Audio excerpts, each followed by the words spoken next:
एक कहानी यह भी। मन्नू भंडारी।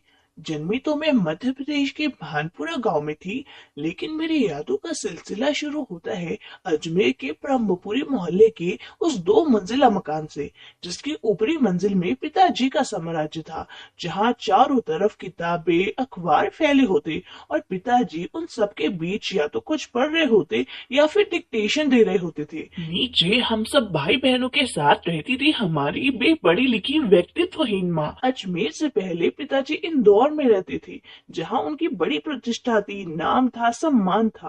कांग्रेस के साथ साथ वो समाज सुधार के कामों से भी जुड़े हुए थे। शिक्षा के वो केवल उपदेश ही नहीं देते थे, बल्कि उन दिनों 8-8, 10-10 स्टूडेंट्स को अपने घर रखकर पढ़ाते भी थे, जो बाद में ऊंची ऊंची पोजीशंस पर पहुंचे। मेरे पिताजी एक बहुत बड़े आर्थिक झटके के कारण इंदौर से अजमेर आ गए थे, जहां उन्होंने अपने अकेले के बलबूते पर अंग्रेजी हिंदी शब्दकोश लिखा।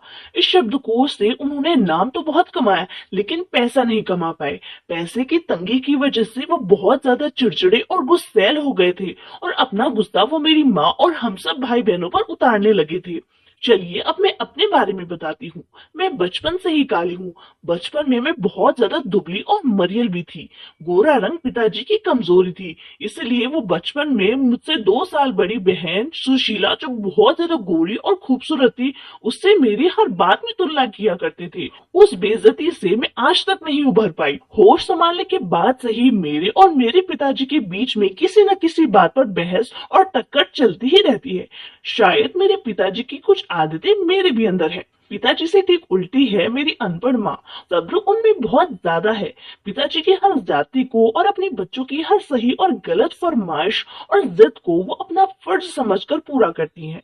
उन्होंने जिंदगी भर अपने लिए कुछ नहीं मांगा, सिर्फ दिया ही है। हम भाई बहनों का सारा लगाव माँ के साथ ही था, लेकिन उनका सबके लिए इतना त्याग करना मुझे कभी ठीक नहीं लगा, और ये मेरा आदर्श कभी नहीं बन सका।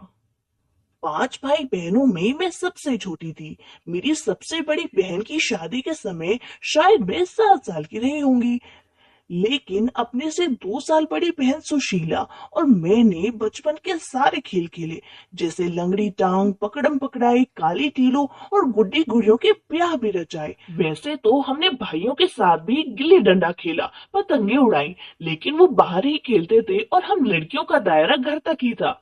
हाँ, इतना जरूर है कि उस जमाने में घर की दीवारें घर तक ही नहीं बल्कि पूरे मोहल्ले तक होती थी। उस दौर में हमारे परिवार में लड़की की शादी मैट्रिक पास करते ही कर दी जाती थी, जब उसकी उम्र 16 साल होती थी। मेरी बहन सुशीला की मैट्रिक पास करते ही उसकी शादी कर दी गई। दोनों बड़े भाई भी आगे की पढ़ाई के लिए बाहर चले गए।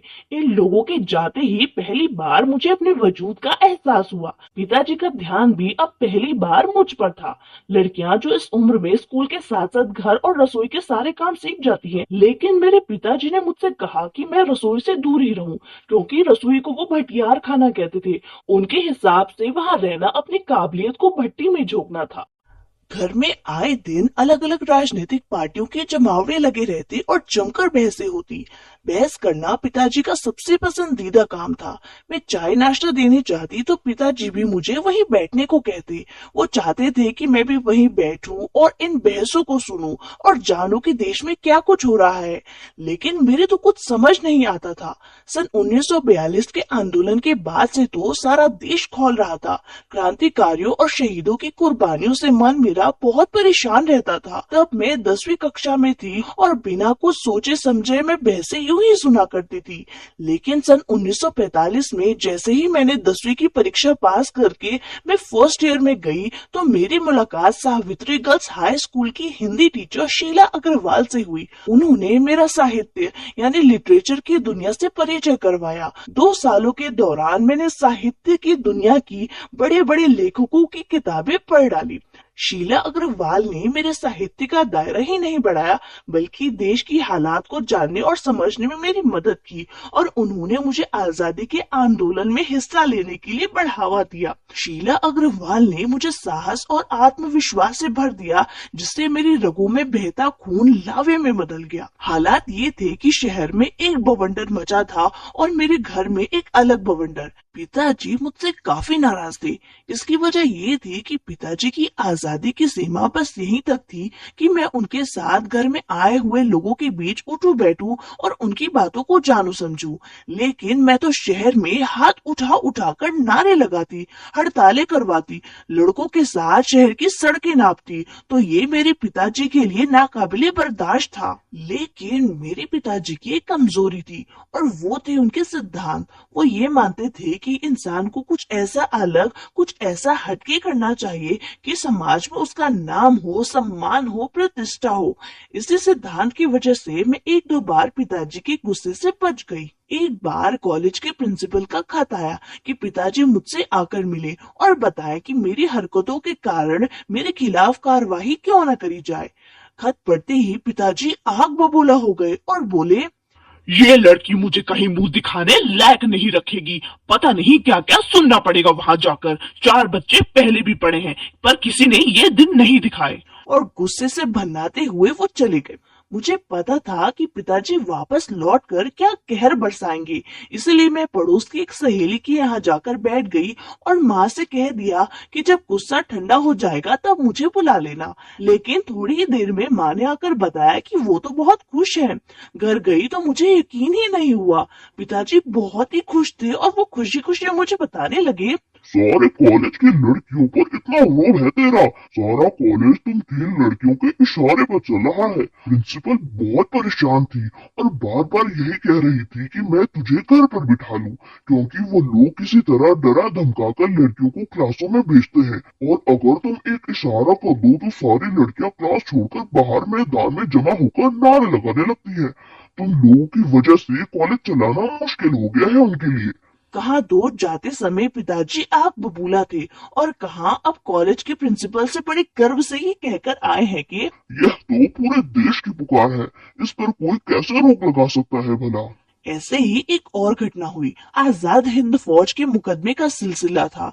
सारे स्टूडेंट्स सारे कॉलेजेस, स्कूलों और दुकानों को हड़ताल करने का आह्वान कर रहे थे। शाम को अजमेर के सारे स्टूडेंट्स बड़े बाजार के चौराहे पर इकट्ठा हुए और फिर शुरू हुई जबरदस्त भाषणबाजी। इस बीच पिताजी के एक दोस्त ने घर आकर पिताजी को मेरे खिलाफ खूब भड़काया। अरे उस मन्नू के तो मौत मारी गई है, पर भंडारी जी आपको क्या हुआ? ठीक है आपने लड़कियों को आजादी दी, पर देखते आप जाने कैसे कैसे उल्टे सीधे लड़कों के साथ हड़तालें करवाती हुड़दंग मचाती फिर रही थी। हमारे आपके घरों की लड़कियों को यह शोभा नहीं देता। कोई मान मर्यादा का ख्याल भी रह गया है आपको या नहीं? फिर क्या, पिताजी सारा दिन भभकते रहे और बोले, बस अब यही रह गया है क्या? लोग घर आकर थू थू करके चले जाएं। बंद करो अब इस मन्नू का घर से बाहर निकलना। इस सबसे बेखबर रात को जब मैं घर लौटी तो पिताजी के एक बहुत ही खास दोस्त डॉक्टर अंबालाल वहां बैठे थे, जो अजमेर के सबसे प्रतिष्ठित और नामी आदमी थे। मुझे देखते ही वो बहुत ज्यादा खुश हो गए और बड़े प्यार से बोले, I am really proud of you. क्या तुम घर में घुसे रहते हो भंडारी जी? घर से निकला भी करो, यू हैव मिस्ड समथिंग। और वो धुआंधार तारीफें करने लगे।